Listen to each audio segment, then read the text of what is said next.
Assalamualaikum warahmatullahi wabarakatuh. Shalom, Om Swastiastu, Namo Buddhaya, salam kebajikan. Halo semuanya, salam kenal. Saya Aisyah Rahmadani, salah satu mahasiswi semester 3 dari Fakultas Ilmu Sosial dan Ilmu Politik Universitas Bengkulu, tepatnya di program studi S1 Jurnalistik. Di sini Aisyah mengucapkan terima kasih kepada Bapak Hartanto yang telah memberikan kami tugas manajemen media massa sehingga kami dapat mempelajari semua manajemen yang ada di dalam media massa. Terkhususnya di sini Aisyah ingin mencoba menjelaskan bagaimana manajemen di media cetak yang telah kami pelajari bersama Pak Hartanto. Nah, teman-teman, perlu kita ketahui bersama, media cetak di sini mempunyai manajemen.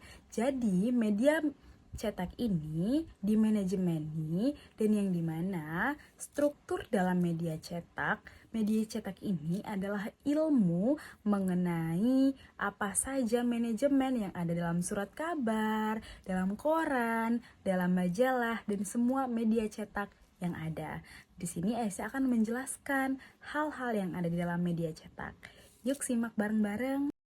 Baiklah teman-teman, kita masuk ke organisasi penerbitan percetakan. Yang pertama ada top management, yang dimana adalah pemimpin umum mengendalikan bidang redaksi, percetakan, dan usaha. Biasanya pemilik perusahaan atau orang yang dipercaya. Yang kedua, editor departemen, yakni bidang redaksi. Nah, bidang redaksi ini terbagi lagi menjadi pimpinan redaksi yang bertanggung jawab terhadap isi penerbitan termasuk tuntutan hukum dan dibantu oleh redaktur pelaksana, redaktur halaman, dan asisten redaktur.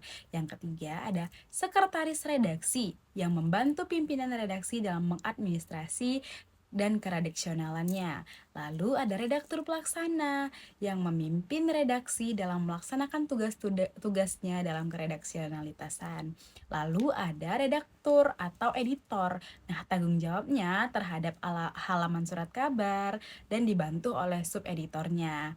Dan di sini yang terakhir ada wartawan, mencari, mengumpulkan, dan mengolah informasi menjadi berita. Setelah itu, ada koresponden, yakni wartawan pembantu yang berdomisili di suatu daerah untuk penerbitan pers di luar daerah atau luar negeri. Dan ada juga tata usaha yang mengurusi manajemen internal, kepegawaian, penggajian, pemasaran, dan sirkulasi iklan.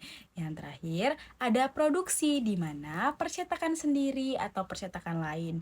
Dan sebuah organisasi itu dia memproduksinya di percetakannya sendiri atau di percetakan lainnya. Seperti itu teman-teman. Pembahasan kedua yakni printing department atau bidang percetakan. Bidang percetakan merupakan bagian terpenting dalam proses usaha penerbitan pers, namun tidak mutlak harus ada. Nah, di sini dipimpin oleh pimpinan percetakan, dibantu oleh manajer produksi dan manajer administrasi. Manajer produksi yakni memimpin 3 bidang, yakni percetakan, cetak, dan perawatan. Nah, lalu ada manajer administrasi yang memimpin administrasi keuangan dan administrasi umum personalia yang ada. Masuk ke tugas pokok organisasi media. Yang pertama ada redaktur pelaksana cetak, yakni menjalin dan membina lobi pejabat, menulis berita, tajuk rencana, membuat rencana kerja dan anggaran, mengatur tugas redaksi, menyeleksi tugas tulisan dan foto, dan mengevaluasi wartawan serta menilai editor dan wartawan. Lalu yang kedua ada redaktur, yang dimana redaktur itu membantu pimpinan redaksi dan redaktur pelaksana menjalin dan membina lobi narasumber, menulis berita, feature, tulisan lain, dan mengatur penugasan wartawan. Di sini juga menyeleksi tulisan dan foto, mengendalikan dan mengawasi proses pembuatan dan muatan berita, menilai kinerja desk, staf, dan menganalisis persoalan, lalu membina dan melihat sistem kerja wartawan. Selanjutnya ada reporter yang dimana membuat berita, foto sesuai penugasan, lalu menulis berita, feature, esai, foto, Dan di sini mereka mencari, menggali, mengolah data yang ada, serta menulis foto dengan standar kode etik jurnalistik. Nah, di mana menulis tulisan atau esai sesuai dengan standar media, aktif dalam rapat, dan memiliki data tulisan yang lengkap dan juga akurat. Lalu, ada manajer iklan yang merancang dan melaksanakan pemasaran iklan, memastikan iklan sesuai kode etik yang ada, merancang sistem, melakukan negosiasi bisnis, menyampaikan bisnis ke manajemen, merekomendasikan penerimaan dan mutasi, menilai kinerja tenaga pengiklanan, dan juga mendorong untuk menaikkan omset untuk memastikan iklan termuat sesuai kode etik, lalu membuat sistem dan prosedur kerja yang efektif dan efisien untuk melakukan negosiasi ke perusahaan dan juga menyampaikan informasi yang relevan untuk saat ini untuk bisa dijadikan iklan agar kerjasama dengan unit lain berjalan secara efektif. Nah, itulah tugas dari manajer iklan. Selanjutnya, kita akan masuk ke produk media cetak. Namun sebelum itu, kita akan melihat zona pasar media cetak. Yang pertama ada city zone. Nah, ini adalah wilayah inti atau kota utama tempat media cetak berpusat dan memiliki pengaruh dominan. Yang kedua, primary market area, yakni wilayah utama di mana media cetak tersebut mendistribusikan produknya dan menargetkan pembaca. Ini bisa mencangkup beberapa kota atau kabupaten dari city zone tadi. Lalu yang ketiga ada retail trading zone. Nah, wilayah di luar city zone yang dimana media cetak tersebut dijual meskipun mungkin tidak memiliki pengaruh besar di sana, biasanya adalah wilayah yang lebih kecil atau seperti pedesaan. Selanjutnya, ada newspaper night the market, yakni area geografis yang dianggap sebagai pasar utama oleh media cetak berdasarkan data demografis, kebiasaan pembaca, dan potensi iklan. Lalu kita masuk ke produk-produk media cetak, yakni ada broadcast, yang dimana ada format surat kabar, itu biasanya ada format-formatnya dan dianggap lebih serius dan berfokus pada berita politik, ekonomi, dan internasional. Contoh Kompas, Media Indonesia, dan Republika.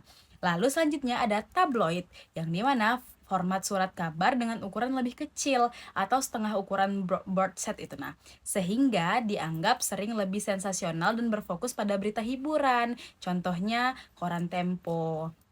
Lalu ada magazine yang dimana majalah dengan ukuran setengah tabloid atau seperempat dari broadsheet. Biasanya memiliki kertas yang lebih tebal dan glossy dengan fokus pada topik seperti fashion, otomotif, teknologi, atau gaya hidup seperti majalah National Geographic dan Tempo. Lalu ada book. Buku dengan ukuran lebih kecil dari magazine biasanya diikat dengan kawat dan memiliki sampul yang lebih tebal. Contoh majalah industri dan buku-buku non-fiksi. Selanjutnya, kita masuk ke kekuatan dan kelemahan dari media cetak. Kekuatan dari surat kabar yang pertama, menjangkau daerah perkotaan, menjadi referensi konsumen dalam berbelanja, memuat berita yang aktual, pengiklanan dapat memilih pasar yang diprioritaskan. Namun, ada juga kelemahannya, yakni dibaca dalam waktu yang singkat, cepat basi, tidak semua kelompok bisa terlayani, dan juga tidak semua produk dapat diiklankan.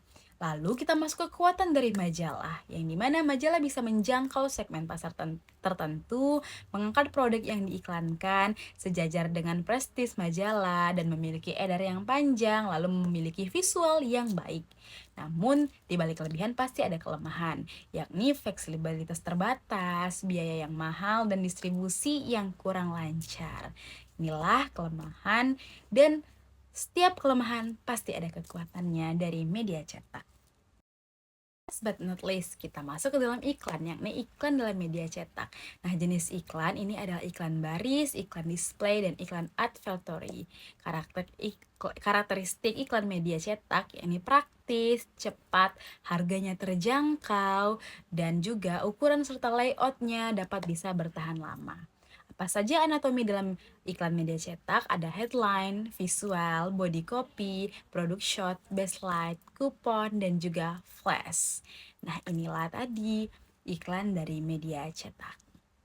Baiklah teman-teman, itulah tadi presentasi atau penyampaian yang bisa Aisyah sampaikan kepada Allah. Aisyah mohon ampun kepada semua teman-teman yang menonton video YouTube ini. Aisyah mohon maaf ketika ada hal yang salah dalam penyampaian. Terima kasih kepada Bapak Hartanto yang telah mengampu mata kuliah manajemen media massa sehingga kami bisa mempelajari media massa dengan baik, dan juga bagaimana manajemennya kami sudah tahu saat ini. Boleh teman-teman komen di kolom komentar untuk hal yang bisa kita diskusikan bersama. Lebih dan kurang, Aisyah ucapkan wabillahi taufiq wal hidayah. Wassalamualaikum warahmatullahi wabarakatuh. Sukses selalu untuk teman-teman semua.